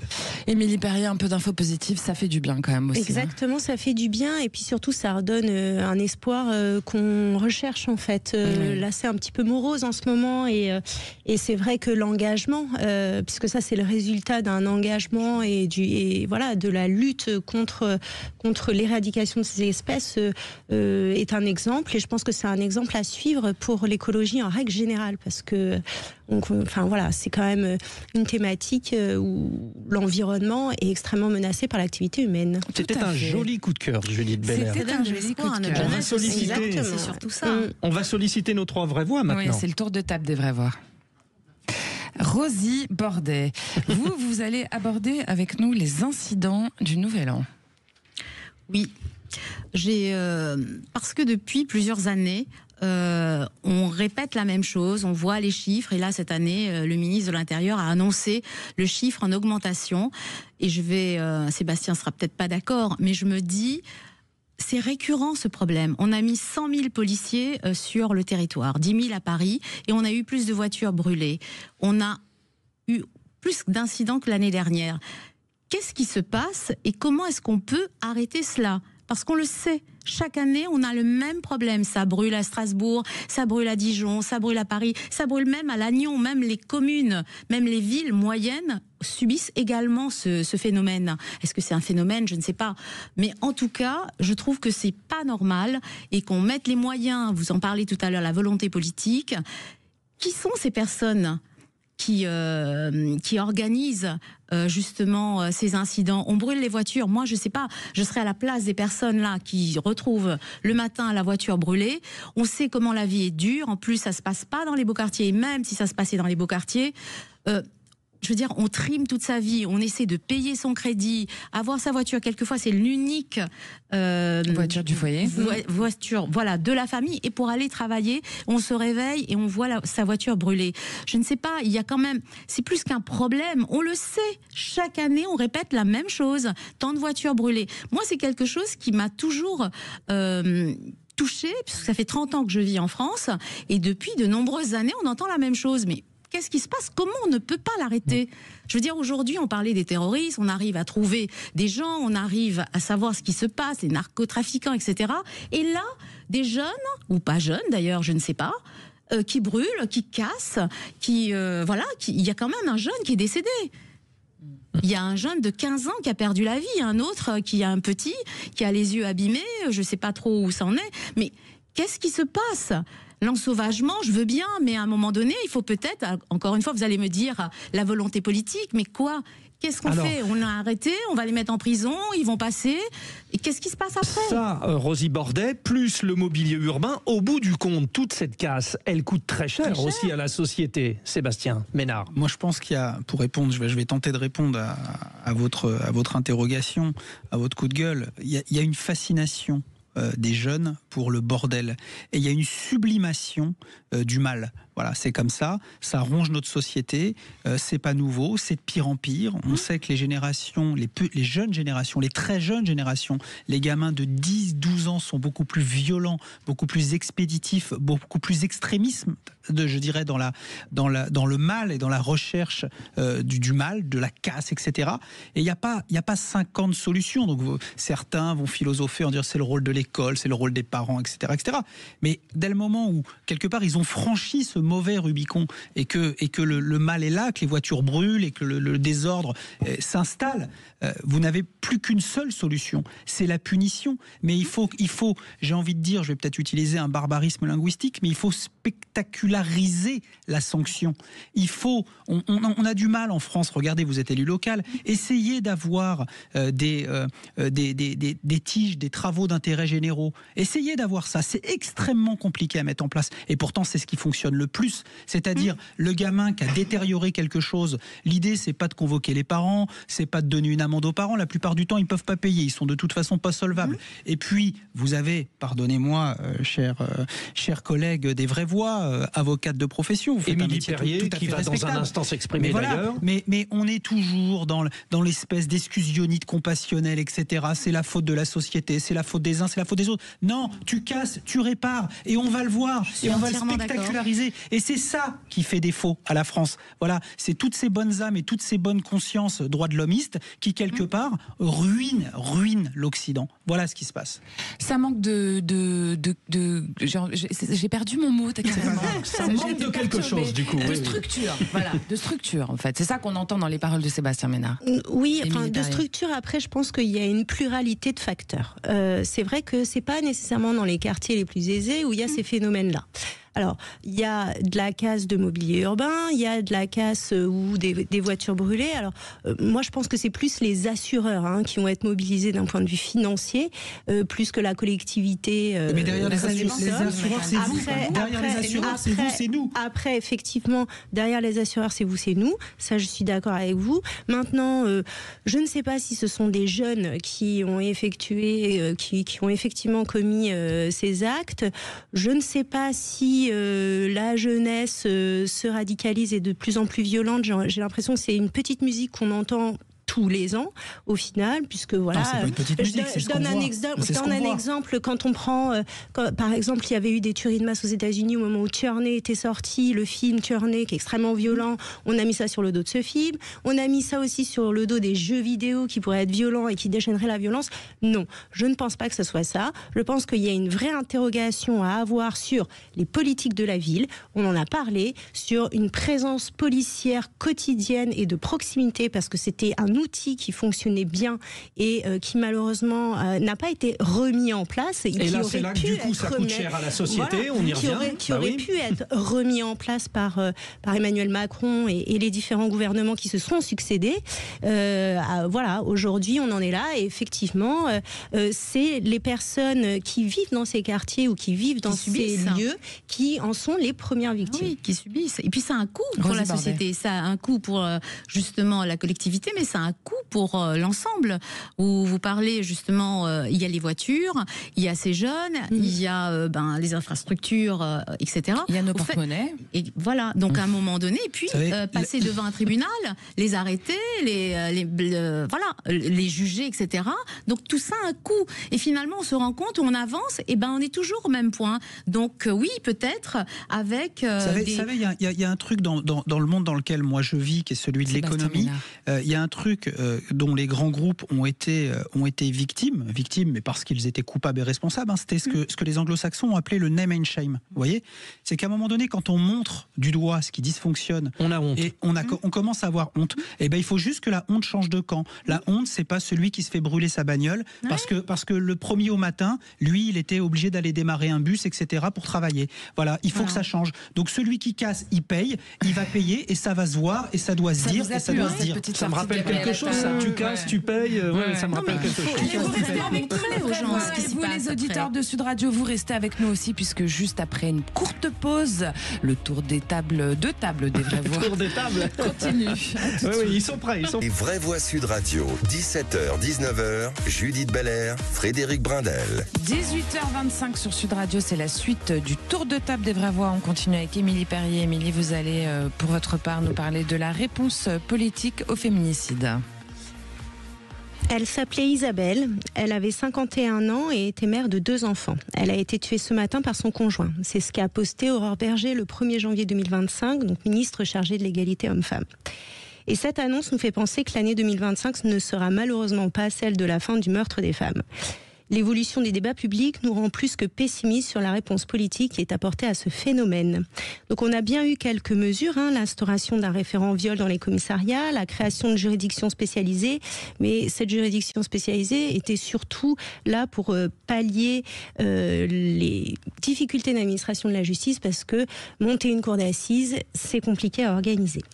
Pour autant, la grande cause du quinquennat d'Emmanuel Macron en 2019 semble être totalement passée à la trappe. Lorsqu'on voit notre ministre de la Justice, garde des Sceaux, Gérald Darmanin, s'agiter sur le narcotrafic en proposant des solutions inapplicables en l'état ou qui existent déjà, lorsqu'on voit notre ministre de l'Intérieur, Bruno Retailleau, réduire la délinquance à la question migratoire, on se dit que, de nouveau, la voix des femmes n'est pas entendue. Pour autant, rappelons quelques chiffres. 42 morts du narcotrafic en 2024, 93 féminicides en 2023. J'ai envie de dire, la comparaison n'est pas raison. Elle parle d'elle-même. Elle parle d'elle-même. Alors que la famille, reflet de la société, reste le lieu de commission des principaux faits de violence, violence psychologique, violence physique, violence sexuelle, voire meurtre, aucune politique d'envergure n'est envisagée. Alors oui, on a bien eu une annonce sur l'allongement de la durée de garde à vue pour les conjoints violents, le temps de mettre à l'abri la femme victime, mais de nouveau, c'est la femme qui doit déménager, déscolariser ses enfants, se cacher. À l'heure où l'aide sociale à l'enfance est exsangue, le budget de l'État est plus qu'incertain et que manifestement les ressources financières du ministère de la Justice vont aller principalement sur la pénitentiaire, un sursaut est nécessaire et doit venir de nous. Car on le sait, on l'a vu par le passé et on le voit encore aujourd'hui en Iran ou en Afghanistan, porter atteinte aux droits des femmes, c'est en réalité porter atteinte aux fondements de la démocratie. Alors s'il vous plaît, gardons bien à l'esprit que lorsqu'on tue une femme, c'est sa mère, sa sœur, sa fille, mais aussi Marianne et la République qu'on assassine. Merci. Émilie Perrier, quand vous dites réagissons, vous avez des solutions ? Après, des solutions seraient de créer, il me semble... en fait, il faudrait un changement de psychologie sur la façon dont on appréhende les violences faites aux femmes. C'est-à-dire que c'est toujours ce que je disais, la femme qui doit déménager, qui doit se cacher, etc., etc. Non, la femme est victime d'abord. Donc, il faut vraiment concentrer ses efforts sur les auteurs. Lorsque Gérald Darmanin parle de petits hôtels, 72 heures. Alors déjà, il a allongé la durée de garde à vue. La durée de garde à vue, bon, autant l'allonger, mais comme il le dit, c'est pour mettre à l'abri les victimes. Donc finalement, ça apporte aucune solution. Il y a quand même la détention provisoire qui est possible lorsqu'il y a un risque de pression sur la victime. On peut mettre le conjoint violent en détention provisoire. Et ce que je regrette, et en fait c'était la raison pour laquelle je voulais parler de féminicide, c'est qu'aujourd'hui on a une sorte de déplacement du débat politique. Les féminicides, c'était quand même, ou en tout cas les violences faites aux femmes, c'était une grande cause du quinquennat d'Emmanuel Macron. Et au niveau de la production, en tout cas des résultats, on n'y est pas vraiment.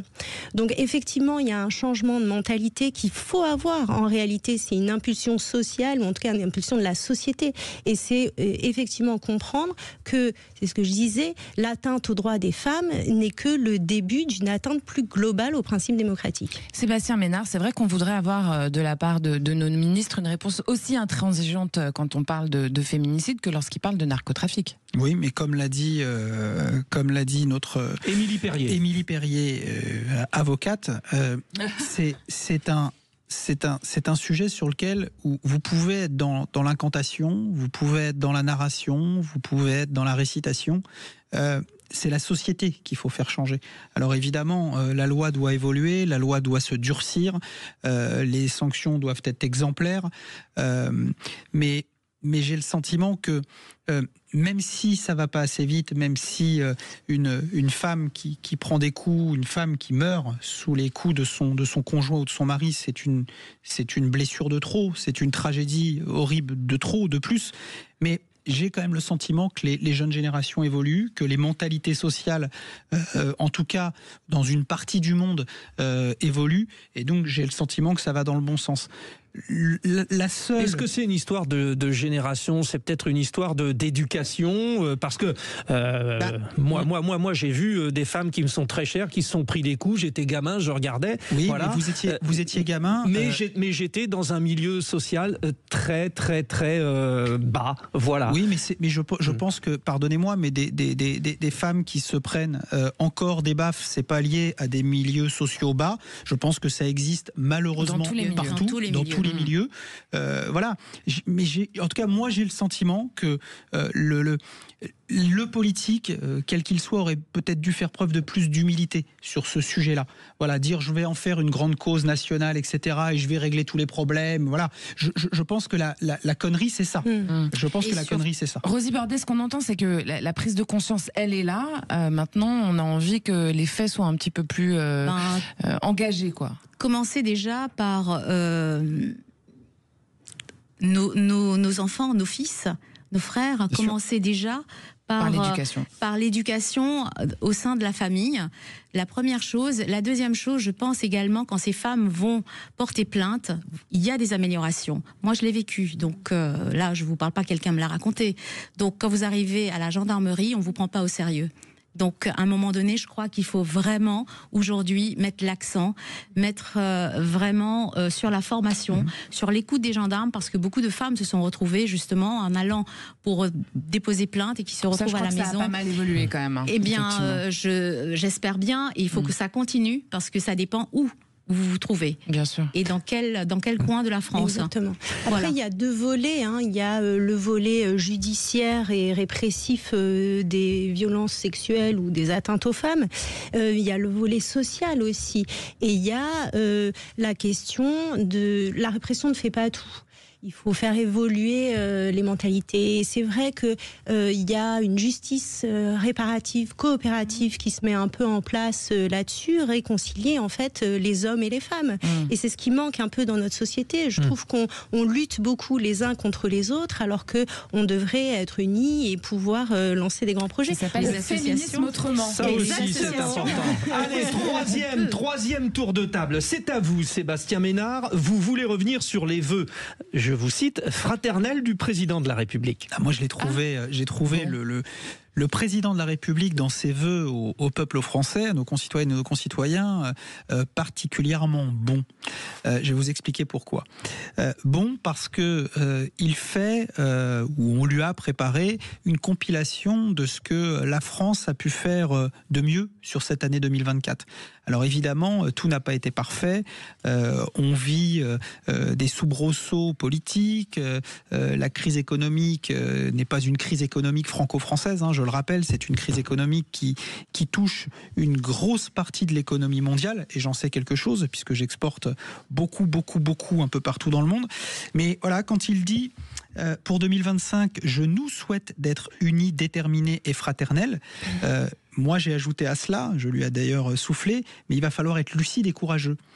Lucide et courageux parce que, enfin, il reconnaît que la dissolution a été la source d'un certain nombre de, même si l'intention qui était la sienne au départ était de redonner la parole au peuple français. Malheureusement, il a redonné la parole au peuple français et le peuple français a éconduit, je dirais, la confirmation de ce que lui espérait. Voilà.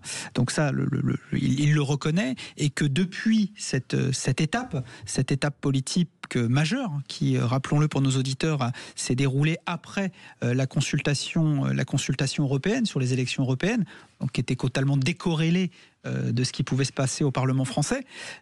Il l'a enfin reconnu. Donc lucidité et courage. Le courage, il va nous en falloir beaucoup, parce que les prévisions les prévisions projetées à venir ne sont pas bonnes du tout. Elles ne sont pas bonnes pour le politique, elles ne sont pas bonnes pour le social, elles ne sont pas bonnes pour l'économique. On va en parler dans un instant. On a quelques petits thèmes là.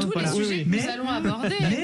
Mais sans transition aucune, je voulais, moi, féliciter le président de la République, parce que pour une fois, je dirais, on essaye d'objectiver de manière assez positive ce que la France a plutôt fait de bien, et puis d'avoir un regard critique et humble sur ce qui dysfonctionne. Et puis on en a parlé en ouverture d'émission, proposer des leviers référendaires pour interroger les Français. Je trouve que c'est une bonne idée.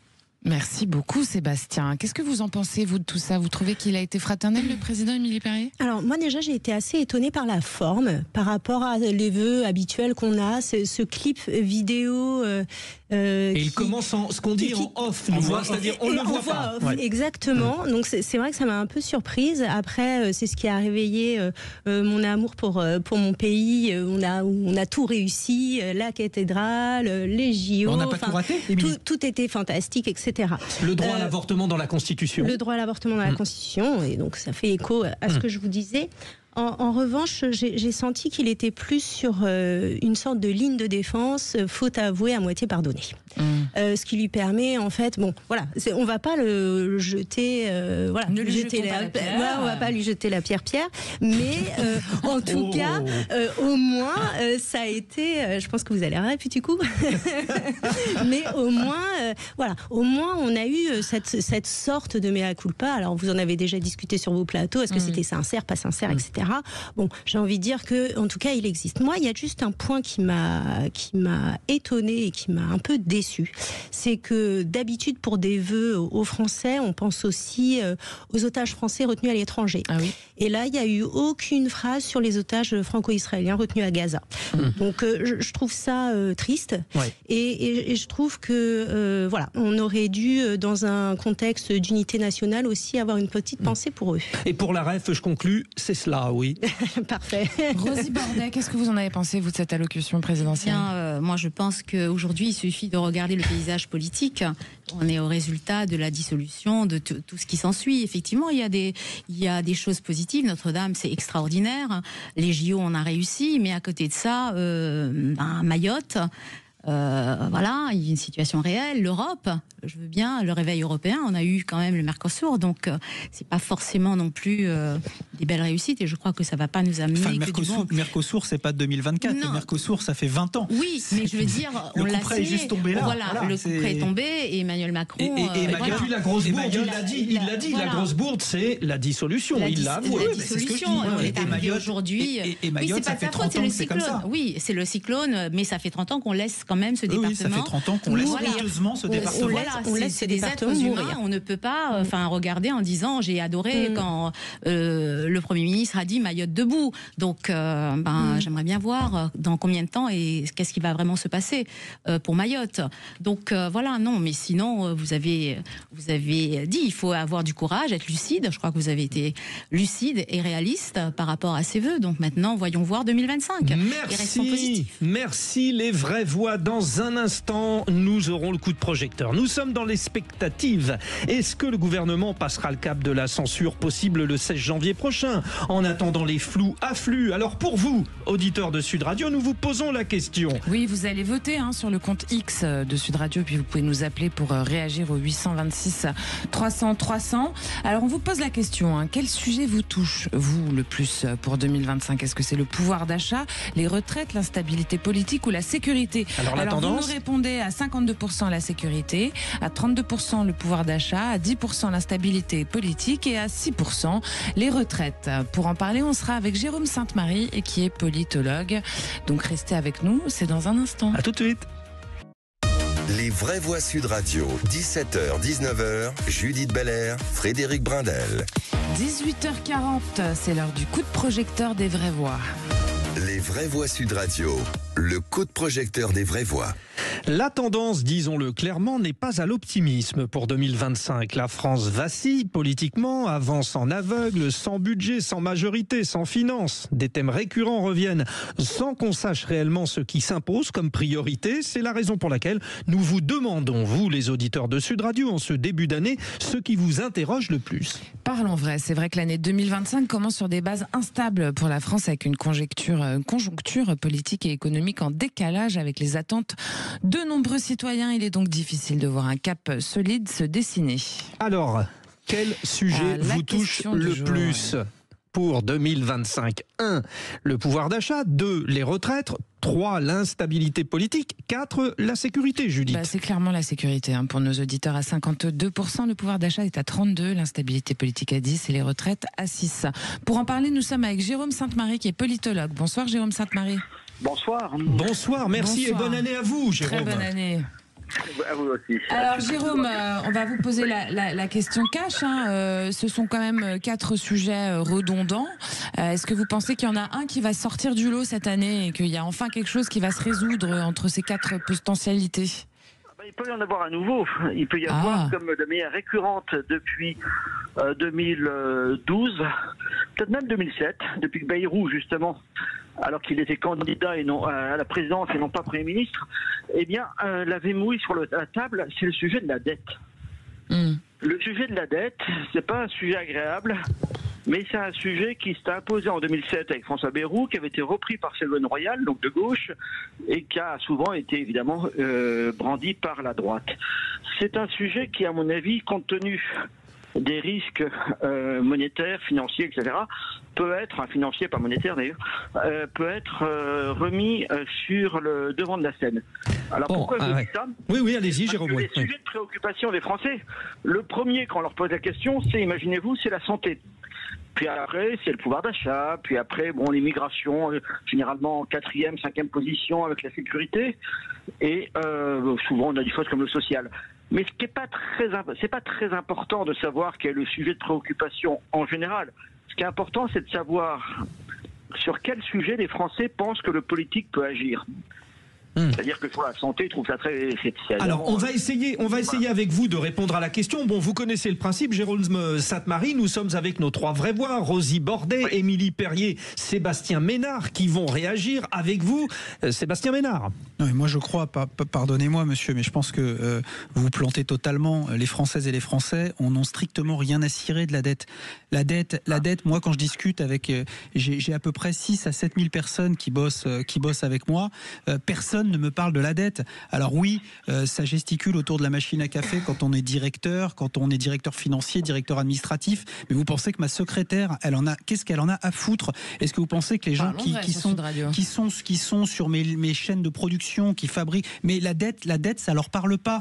Par contre, la fiscalité qui sera la conséquence d'une dette mal gérée, oui, la fiscalité sur le travail, le fait qu'on puisse pas augmenter les gens comme on souhaiterait le faire, le fait qu'on passe plus de 50% de notre temps à gérer des problèmes qui sont liés à un espèce de juridisme, un espèce de millefeuille administratif, etc.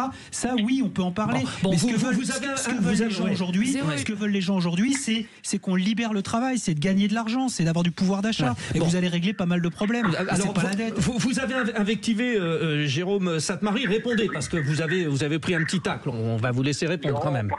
Pas spécialement, si vous voulez. Ça montre simplement que chacun voit midi à sa porte. Vous avez exprimé les préoccupations de la chef d'entreprise, c'est tout à fait respectable. Mais mes salariés aussi, ils ne me parlent pas de la dette. Je vous dis simplement que la dette en soi, personne s'y intéresse en soi, évidemment. Et c'est pas moi qui vous ferai un cours de finances publiques, j'en serais bien incapable, mais je vous dis simplement que c'est un sujet qui va se politiser et qui va apparaître. Après, encore une fois, on me pose la question, quels sont les grands sujets qui vont être dans le débat politique ? C'est pas la même chose que les sujets de préoccupation. Alors là, c'est pas tout à fait ça la question qu'on pose, parce qu'on demande à nos auditeurs ce qui les touche les plus. D'ailleurs, on est avec un auditeur, Pierre, qui nous appelle de Montec. Pierre, vous êtes avec nous ? Oui. Bonsoir Pierre, bonne année, meilleurs vœux. C'est où Montec ? Montèche, alors c'est Montèche. Ah, c'est Montèche déjà, voilà, parce que Montec, je connais pas, Montèche, je connais, mais dites-nous quand même où c'est. C'est dans le Tarn-et-Garonne, entre Carcel-Sarrazin et Montauban. Ok Pierre, alors vous êtes retraité, vous avez une petite retraite et vous voyez votre pouvoir d'achat fondre d'année en année. Alors je vous dis quand même, là pour info, que vous allez avoir une revalorisation des retraites de 2,2% qui est passée depuis hier, qui est à la hauteur de l'inflation. Est-ce que ça va changer quelque chose pour vous ? Est-ce que ça va éviter votre pouvoir d'achat de fondre ? Ah oui, alors écoutez, déjà j'ai eu une augmentation de la mutuelle. On était à 250 € par mois avec mon épouse. Maintenant nous sommes à 280. Vous voyez, par mois. Oui. Bon, alors c'est pour ça que tous ceux qui disent là les 2,2, c'est vrai, ça va nous faire du bien. Un peu d'air, quoi. C'est normal. Ouais. Et ensuite je vais vous raconter une petite histoire. C'est que tous les ans nous avions des chèques cadeaux qui étaient donnés par le service social de la mairie de Toulouse, parce que nous sommes des retraités de la mairie de Toulouse, et tous les ans on avait 130 € chacun. Vous voyez, un chèque de 130 €, ce qui faisait 260 €. Et bien cette année, on nous a envoyé un courriel nous disant que les chèques cadeaux, c'était fini. on n'avait plus ces 260 €. Ils avaient annulé, et ça fait des années quand même, que c'était versé. Alors ils ont annulé parce que la mairie de Toulouse, le conseil départemental et régional, eh bien eux, ils n'ont pas voulu verser au COSAT, au service social de la mairie de Toulouse, des subventions pour pouvoir avoir pour les retraités. Donc alors vous, concrètement, oui Pierre, bon, ce que vous mettez en avant, c'est le pouvoir d'achat. On en a parlé d'ailleurs sur l'antenne de Sud Radio, c'est-à-dire que les collectivités locales notamment annulent leurs vœux. Il y a plus. Alors ça tombe bien, Rosie Bordet, qui est élue locale en Ille-et-Vilaine justement, est avec vous. Là aussi, ça va compter dans la balance parce que vous êtes étranglé. Complètement, et surtout ce qui vraiment, là je rejoins Sébastien, c'est aussi libérer un petit peu, donner un peu d'air aux chefs d'entreprise. Je suis moi-même chef d'entreprise, on est vraiment assailli par les taxes et toutes ces charges. On pourrait aujourd'hui embaucher davantage et justement libérer un peu le marché de l'emploi. On voit bien que le chômage regagne du terrain, mais c'est surtout le pouvoir d'achat. Je suis encore une fois à Saint-Georges de Rimbaud et la majorité des personnes, ce sont des artisans, ce sont des ouvriers. Et on voit bien, le comportement a changé. Donc effectivement, la dette n'est pas leur priorité aujourd'hui. C'est comment je vais payer la cantine de mes enfants, comment je vais moi me nourrir, comment je vais me chauffer, parce qu'on est en plein hiver, on est à la campagne, donc voilà, on voit encore que le prix du gaz va augmenter, la TVA augmente, donc tout augmente. Donc à un moment donné, il faut être réaliste, avoir les pieds sur terre. Donc la dette, oui, mais voilà. Émilie Perrier, est-ce que vous pensez que ce problème du pouvoir d'achat, il est aussi lié à la stabilité politique? Est-ce que ce sont deux éléments qui sont dissociables ou pas? Moi, je suis assez étonnée en fait par le résultat de votre sondage, parce qu'effectivement, je peux comprendre. Alors c'est une consultation d'ailleurs. Oui, voilà, la consultation des auditeurs sur X. Mais je suis quand même assez étonnée parce que en réalité, la sécurité, le pouvoir d'achat, l'environnement, etc. Tout ça est lié à la stabilité politique. C'est-à-dire qu'il n'y a pas eu une seule décision qui a été prise depuis la dissolution. On est quand même dans un état d'attentisme terrible.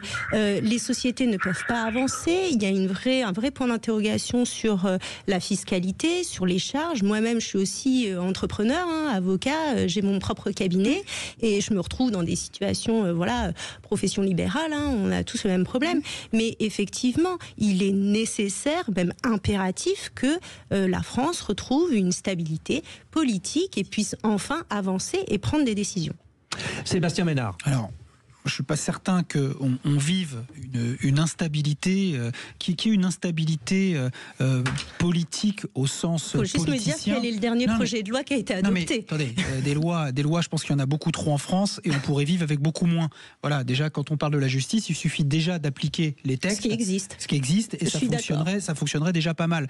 Donc on peut parler d'instabilité politicienne, mais de là à parler d'instabilité politique, la France est un pays qui tient la route. On n'est pas tout à fait stable depuis la dissolution. Non mais attendez, ça change quoi? Il n'y a pas de budget de voté, rien. Est-ce que c'est parce qu'il n'y a pas de budget voté qu'il en coûte de la période un peu de l'ostenstambelie économique qu'a été le Covid et des aides Covid, finalement aujourd'hui on paye ça.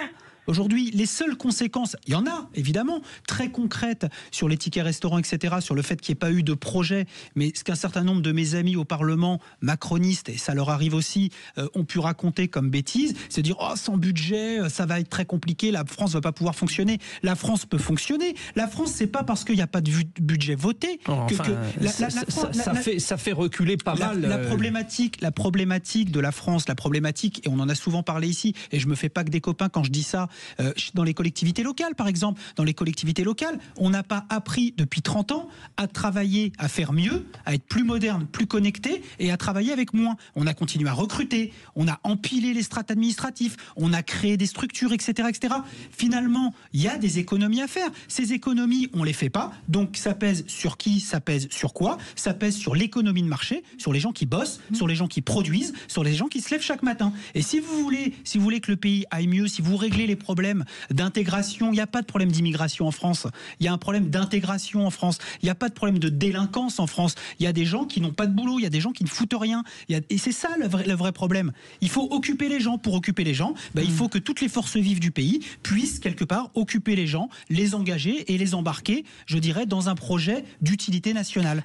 Aujourd'hui, l'État ne le permet pas. Un auditeur qui commente notre question sur X, qui nous dit que la dette, même si je suis en bas de l'échelle, j'ai bien compris que cela impacte toute notre économie, ma future retraite, mon pouvoir d'achat, tout.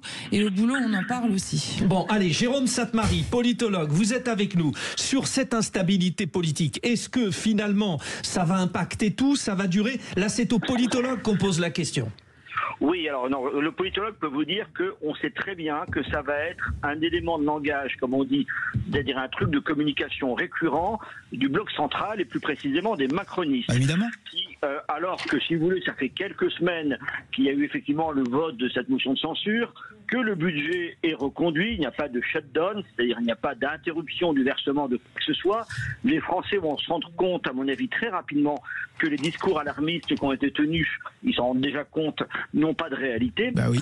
Et je crois qu'il faut quand même faire confiance à notre intelligence collective et à l'intelligence de chacun pour bien comprendre que les problèmes de productivité, de désindustrialisation, de très faible progression du pouvoir d'achat chaque année, voire même parfois de stagnation, de régression, tout cela, c'est le fruit de décennies de politique économique et cette longueur. Merci. On est d'accord là-dessus. Merci messieurs, merci Jérôme Satte-Marie, désolé. Qu'il a créé. On est obligé Merci de beaucoup vous Jérôme Satte-Marie. On est pris par le temps. On rappelle que vous êtes politologue. Des fois, ça peut arriver. Ça peut arriver. Allez, on vous rappelle nos vraies voix du jour, qu'on remercie grandement d'avoir participé à cette émission. Rosie Bordet, qui est présidente fondatrice du cabinet RB Associés, conseil, stratégie, influence, et puis qui est aussi adjointe au maire en Ille-et-Vilaine. Émilie Perrier, avocate spécialisée en droit social et commercial. Et puis Sébastien Ménard, qui est entrepreneur foodtech, élu à Biarritz, et président du comité éditorial Presse Libre. Merci à tous les trois. Merci à vous. Bravo à vous trois. On va se retrouver tout de suite après. Restez avec nous parce qu'on fait un spécial Les vraies voix qui font rouler la France. C'est dans un instant. Et juste avant, on retrouve Thomas Binet pour la gestion de patrimoine. Allez, restez avec nous, à tout de suite.